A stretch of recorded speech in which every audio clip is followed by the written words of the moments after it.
L'adolescence est un temps difficile, un temps de changement et d'instabilité, mais ce n'est pas une pathologie à combattre. C'est sur une longue réflexion articulée en 6 chapitres que le pape François a inauguré le congrès ecclésial des diocèses de Rome sur le thème « Ne les laissons pas seuls ». Accompagnons les parents dans l'éducation de leurs adolescents. Tout d'abord, le souverain pontife a demandé de réfléchir en dialecte, en romain, pour s'immerger dans les choses et les problèmes concrets. Parce que la complexité d'une grande métropole n'admet pas de synthèse réductrice. Devant une société déracinée, des familles qui semblent ne pas avoir d'histoire, avec le risque croissant pour les individus d'être traînés par le vent, le pape Bergoglio, encore une fois, a indiqué que les grands-parents étaient précieux pour l'éducation des enfants. Il est important d'étudier les langues et de se former en divers lieux afin que nos jeunes soient des rêveurs, a-t-il dit. Il faut qu'ils écoutent les rêves prophétiques de leur père. En passant en revue les thèmes de l'éducation intégrée et de la gourmandise spirituelle, le successeur de Pierre a mis aussi en garde contre les formes de compétition que mettent en place quelques parents au lieu de se confronter à leurs propres enfants. Cela semble grandir, vieillir, mais c'est vraiment triste de voir quelqu'un qui veut faire un lifting du cœur. Il est donc fondamental d'écouter les jeunes et d'avancer avec eux.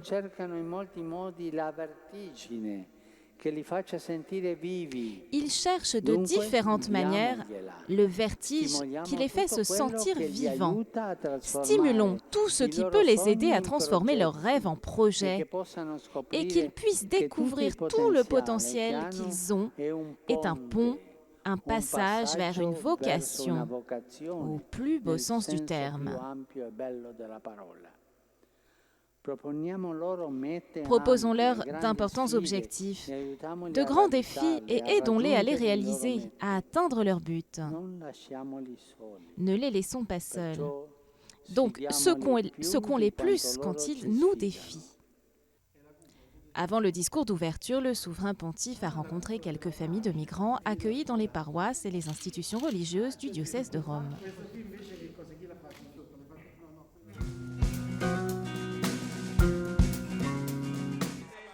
Les saints sont une multitude de témoins qui ont connu les mêmes fatigues que nous et qui vivent pour toujours dans le sein de Dieu.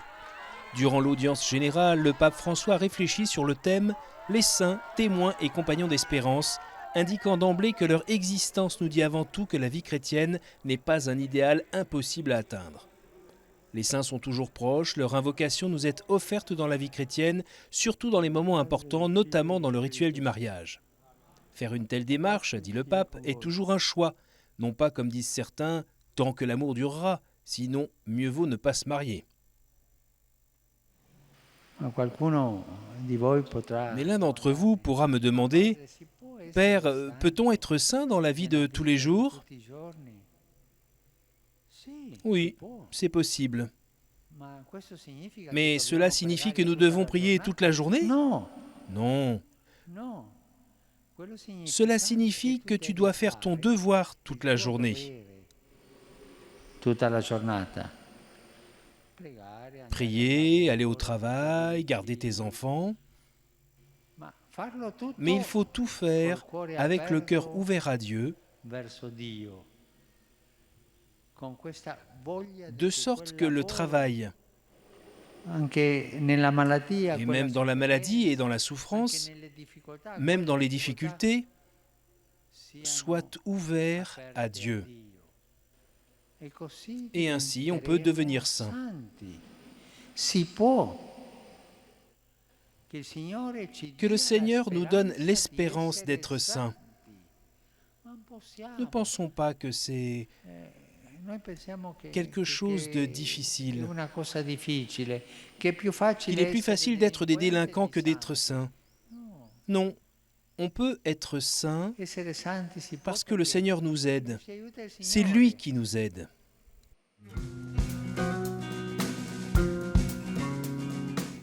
Un pasteur doit être passionné, il doit savoir discerner mais aussi dénoncer le mal. C'est ce qu'a dit le pape François dans la messe du matin à la maison Sainte-Marthe en partant des paroles de saint Paul dans la deuxième lettre aux Corinthiens.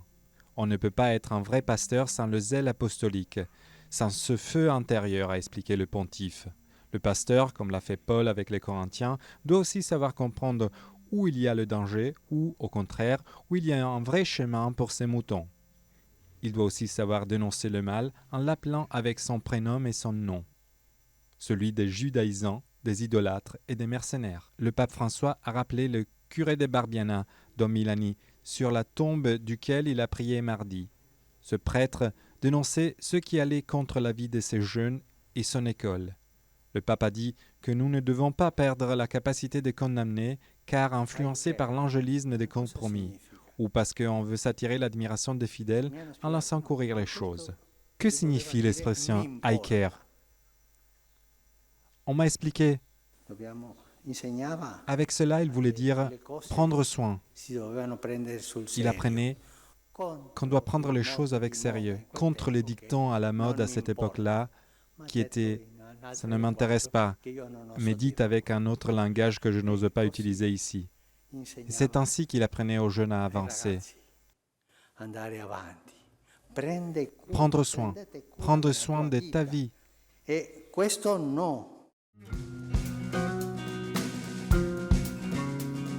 Ce sont deux les mots-clés de l'homélie du pape de la messe du matin à Sainte-Marthe. Choisir et petitesse, en rappelant la première lecture extraite du livre du Deutéronome dans laquelle Moïse manifeste la volonté de Dieu de faire d'Israël son peuple. Nous, a affirmé le pape, n'avons pas choisi de suivre le Christ, mais celui qui nous a choisis. Il s'est lié d'une façon indissoluble à notre vie, en se mêlant de notre chemin, presque comme s'il en était devenu le prisonnier. Il nous a choisis par amour, et il nous reste fidèle toujours, a ajouté le pontife, en rappelant que c'est justement l'avoir été choisi par Dieu que définit notre identité. L'autre concept, c'est la petitesse, une condition fondamentale pour entrer dans le cœur du Christ et voir sa gloire se manifester à travers nous. Il est tombé amoureux de notre petitesse, et c'est pour cette raison qu'il nous a choisis. Lui, il choisit le petit, non pas les grands, les petits.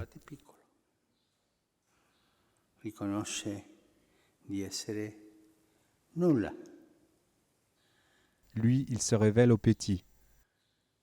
Tu as caché aux sages et aux savants, tu l'as révélé aux tout petits. Lui, il se révèle aux tout petits. Venez à moi, vous tous qui êtes fatigués et chargés, et je vous donnerai du repos. Vous qui êtes petits à cause de souffrances, de la fatigue,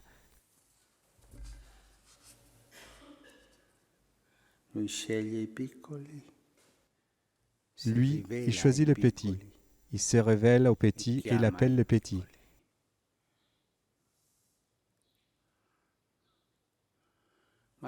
Et les grandes, il ne les appelle pas. Son cœur est ouvert, mais les grands n'entendent pas sa voix, car ils sont concentrés sur eux-mêmes.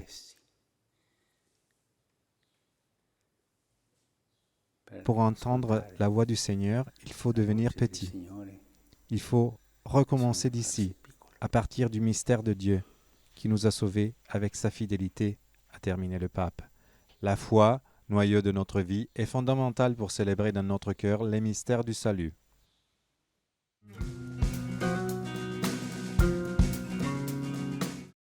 N'ayez pas peur de témoigner courageusement le Christ dans les situations de chaque jour, même dans des contextes apparemment tranquilles, où il y a ceux qui, par devant, vous honorent, mais qui en cachette combattent l'Évangile, car être missionnaire n'est pas faire du tourisme. C'est avec cette invitation avant la prière de l'Angélus que le pape François a commenté l'Évangile de ce dimanche, dans lequel Jésus instruit les disciples avant de les envoyer en mission, en les exhortant 3 fois à ne pas avoir peur de ceux qui tuent le corps, mais qui n'ont pas le pouvoir de tuer l'âme. Le pontife a rappelé qu'il n'y a pas de mission chrétienne basée sur la tranquillité, mais que dans les difficultés du témoignage, nous ne sommes jamais oubliés par le Père. Nous qui vivons dans des contextes peut-être tranquilles, a terminé le pape, pouvons être aidés par l'exemple de beaucoup de chrétiens d'aujourd'hui qui sont persécutés, mais qui continuent de témoigner leur foi avec courage et fidélité. Car pour nous, l'absence d'hostilité et de problèmes peut être une forme d'épreuve. In mezzo ai lupi, il Signore anche nel nostro tempo En plus qu'être comme des brebis au milieu de loups, le Seigneur même de nos jours nous envoie comme des sentinelles au milieu de personnes qui ne veulent pas être réveillées de leur sommeil en se fabriquant des vérités éphémères. Costruendosi delle proprie effimere verità. Et si nous allons ou vivons dans ces circonstances et nous prononçons les paroles de l'Évangile, ci guarderanno non bene. cela sera vu d'un mauvais œil. Ma in tutto questo il Signore continua a dirci, Mais le Seigneur come diceva continue à ai nous dire, discepoli del suo comme il le tempo, faisait avec les disciples non de son abbiate époque, paura. n'ayez Ma pas peur. non dimenticare questa parola. Sempre N'oublions quando jamais cette parole quand nous avons quelques abbiamo qualche complications, tribolazione, qualche des persecuzione, persécutions, qualche cosa che ci fa soffrire. ou quand quelque chose nous fait Sentire la voce souffrir. di Gesù nel cuore. Non abbiate paura, Écoutons non la abbi voix de paura, vai Jésus dans le avanti. cœur. N'ayez pas Io peur, sono con te.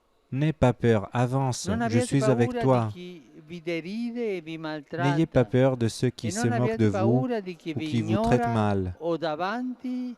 N'ayez pas Vi peur de ceux onora, qui ma vous ignorent dietro ou qui vous combatte il honorent devant Vangelo. vous, mais derrière votre E dos sono combattent tanti che l'Évangile. davanti Beaucoup de fanno personnes sorrisi, nous font des sourires, mais derrière da notre dos, ils dietro combattent combattono il l'Évangile. Vangelo. Chacun de nous en connaît. Tutti le conosciamo. Jésus, nous nous abandonnons parce que Gesù nous sommes précieux non ci pour lui. lascia soli Après l'Angélus, perché siamo le preziosi pape a per rappelé lui. la Di San béatification à Giosafat. Vilnius, en Mi Lituanie, unisco de l'évêque spiritualmente Théophile alla divina Matulionis, liturgia tué par che haine de la celebrerete foi tra en poco 1962, nella Basilica âgé di de San presque Pietro, 80 ans. C'était un invocando dal défenseur Signore courageux per de la foi ciascuno et de la dignité de il l'homme. coraggio della Le pape a testimonianza aussi invoqué le don de la paix pour e la il chère dono terre della d'Ukraine. pace per la Il a cara salué les terra responsables et les ucraina. fidèles de l'Église grecque catholique ukrainienne qui se trouve à Rome pour le 150e anniversaire de la canonisation de Saint Josaphat.